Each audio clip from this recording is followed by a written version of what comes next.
mistake. Oh, I got orange with the white. Those are cheese strings. What are you doing? I'm stringing my guitar. It's an SG. Come on, man. It's an S cheese. This is how you string it. It's an SG, not an S cheese. An SG. We are going to the store. Oh! We're going to the store right now. No! Life is ruined!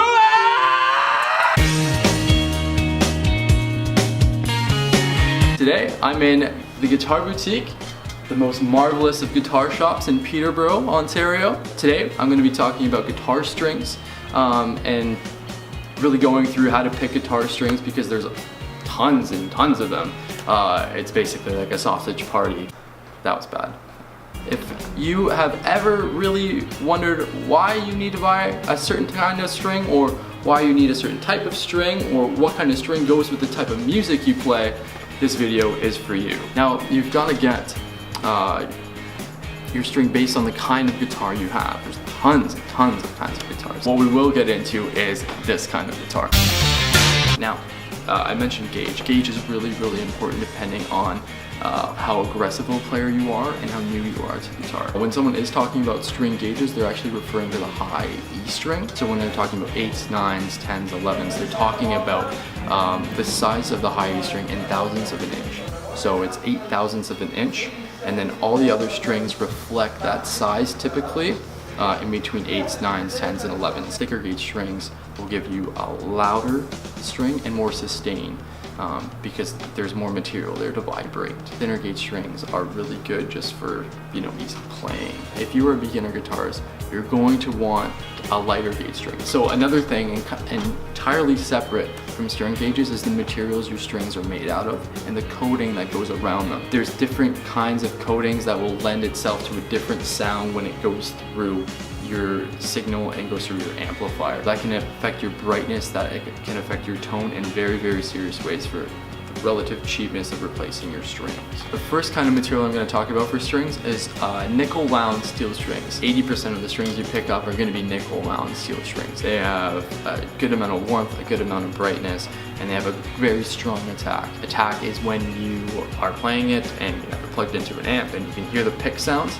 That's your pick attack. The next kind are just pure nickel strings. Pure nickel strings have less brightness in them and more warmth. Warmth is kind of like, there's a fireplace, hot chocolate. It's cozy, there's snuggies, your mom doesn't judge you. It's great. The next kind are stainless steel strings. With stainless steel strings, you have a lot of Christmas to them. To them. Think of these strings having a lot of spank. You go for a G chord and it's lots of spank. The next kind are chrome, very good for having fluid legato. The second last type of material is titanium. Titanium just reverberates forever and it sounds fantastic, but it's super, super expensive. If you're going into the studio, get some titanium strings.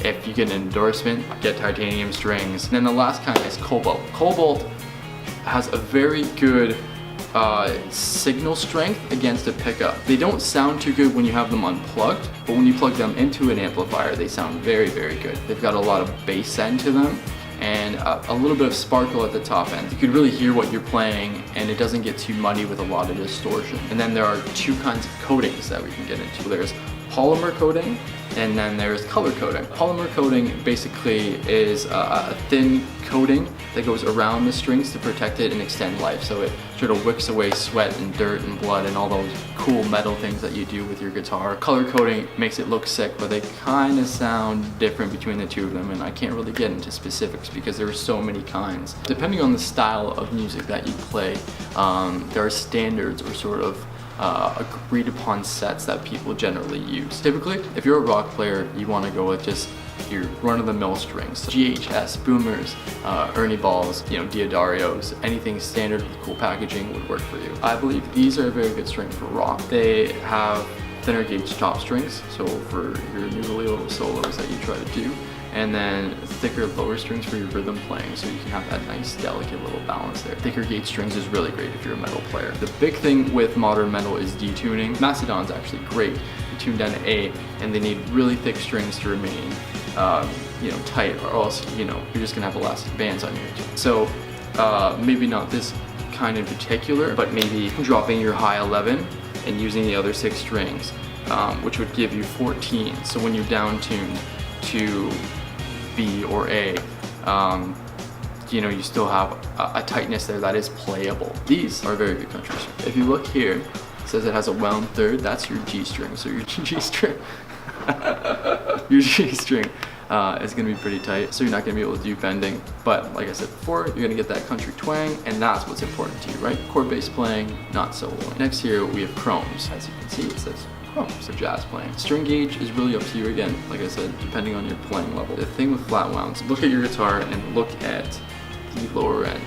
Now you'll notice that there's notches in between the strings. That's your winding around the string. So that's what protects your string from the elements, right? Mainly your sweat. So with flat wound, you don't have those ridges. If you're doing anything in Lydian's a jazz scale, then you don't have that tension there. You don't have that stickiness, and you don't have the squeaking. Lastly, you've got blues strings. This is what you want to get if you are a blues player. They're going to be very, very difficult to play if you've just started playing. So obviously build up to them, but they're going to have that thickness, they're going to have that warmth, and they're going to have that sustain that you're going to want to have as a blues player. You got your first pack of strings, you're feeling pretty good, but I'm sorry to let you down. I'm not going to explain how to put them on this lesson. That's an entirely another lesson, and we'll work on that next time.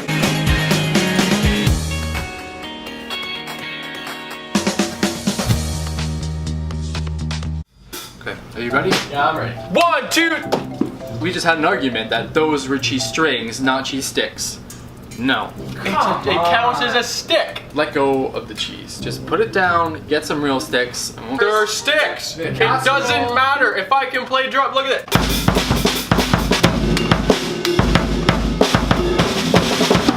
It's fine. It makes the noise. Look. Stop. Stare, tom, tom, tom. Right. This is pure stress. Eat it.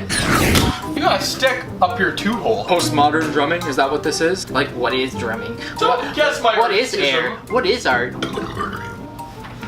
You just walk away. There's a special place in the place below for you